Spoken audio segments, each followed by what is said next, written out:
The situation with the American government seems to be getting worse and worse every day, and with the ANC in charge, does it really come as a surprise to any of you in the audience? You can let me know what you think in the comment section below. But before we get on with the main video, here's your daily reminder that this one is a racist. Anyway, let's get on to the first topic, and that is that Paul Mashatile says that the new administration in the United States were fed lies about South Africa. Noticeably, he said that they were fed lies specifically in relation to South Africa's legislation around the expropriation without compensation and around the whole genocide issue, genocide against white people. And according to him, this was all just fabricated, fabricated by, Afrifon. But you see, the ANC appears to have just a really short memory, because it wasn't that long ago that they told the United States to leave them alone, let them get on with their own thing. Now that the United States is leaving them alone, they're crying and saying, why won't you be our friend? And this whole bipolar approach seems to be on full display in relation to the American-South African international relations. So what's actually going on? Well, Pretoria is reaching out to the United States and asking them to engage on diplomatic issues so that they can basically resume talks and see if they can overcome any of their difficulties. You see, the problem is that South Africa doesn't actually want to talk or discuss the situation with the United States. What it wants to do is basically justify its position and tell the United States that, yes, they are doing these things, but you see, you don't understand. They're doing it for this reason, which means that whatever their rationale is, whatever they're actually doing is justified. And yes, it may be race legislation, but it's actually historical injustices and redress. You see, the problem is the United States isn't stupid. So they understand that the laws are what they are.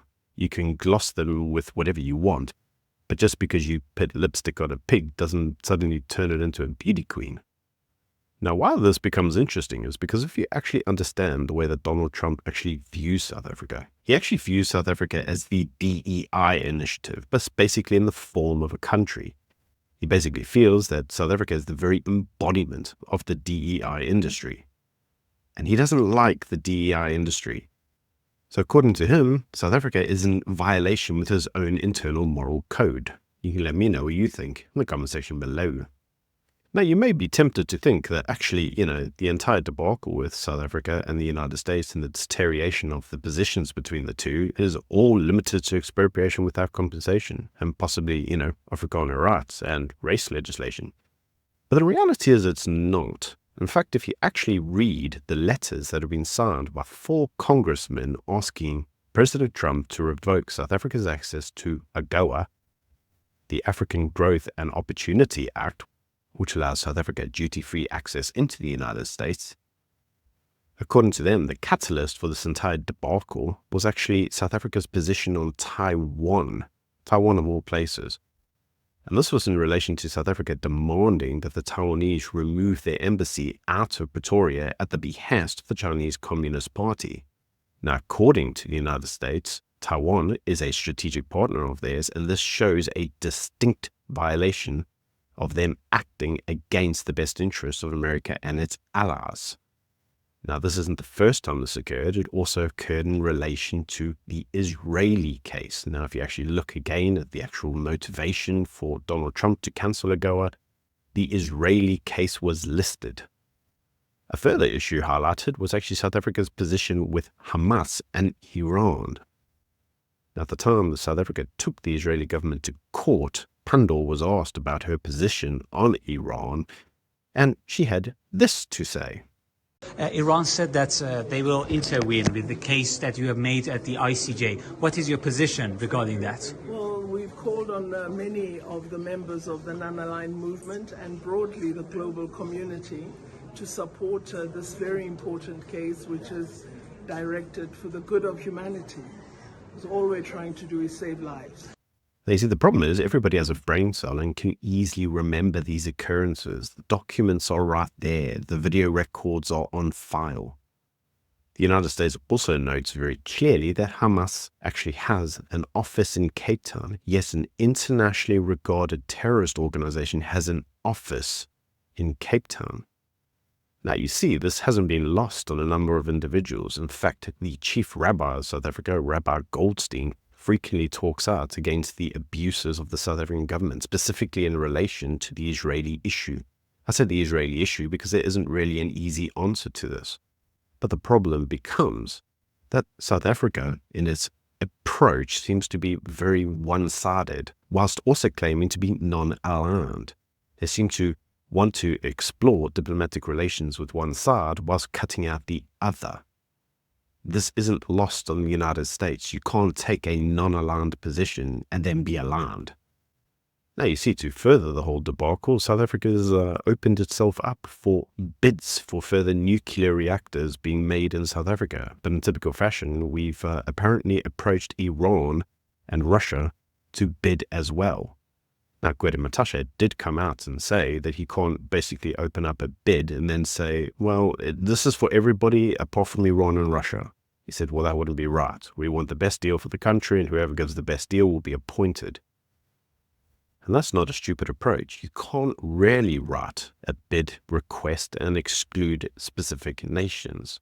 With that being said, you can't currently be actively engaged in negotiations pushing salt into the wounds, because that's just going to get viewed as provocative, regardless of what you do. Yes, the ideals are there, and the rationality behind it is on full display, but that's not how it's going to get perceived, and anybody with a brain cell could see that. Now, according to Ronald Lamolo, the two issues that the United States actually has with South Africa is mainly around the land redistribution policy, expropriation without compensation, and obviously his position against Israel, specifically against the ICJ case. And according to Lamolo, well, these are both non-negotiable, and South Africa is going to continue with this case and is going to continue with expropriation without compensation. Even though we are assured expropriation without compensation is not occurring, but it's going to occur, but don't worry, it won't occur. Again, the bipolar nature of the ANC. Now, one has to remind ourselves that the other day, Gwede Mantashe did come out and basically say that Africa could just, penalize the United States. And what it could actually do is it could, withhold its minerals. But the problem is that what Gwede Mantashe seems to fail to understand is that Africa only amounts to around 5% of all minerals mined in the world. Our mineral makeup is insignificant. It has been insignificant for some time, because Africa is not the easiest place to do business, usually because of failed Marxist ideologies being adopted in many African nations.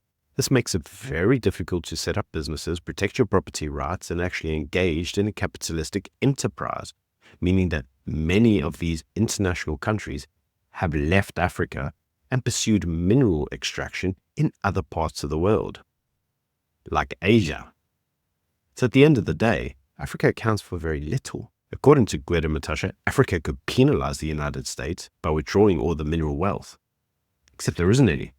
And if you withdrew all of your minerals tomorrow morning, the United States would be like, well, did something happen? We didn't notice. It'd be nothing more than a speed bump on a road. I mean, the ANC government seems to be intent on pissing off the United States, and pissing off the United States they're going to do. And according to me, my latest view on the entire debacle is, yeah, we're losing AGOA. It's almost guaranteed now. And I've got to say that things are not looking up. I love South Africa. I want you all to stay here. I want you all to prosper in Africa. But even I'm looking at this and I'm like, yes, things are not looking good. Anyway, it's just my views. Let me know what you think in the comment section below. Until tomorrow, bye.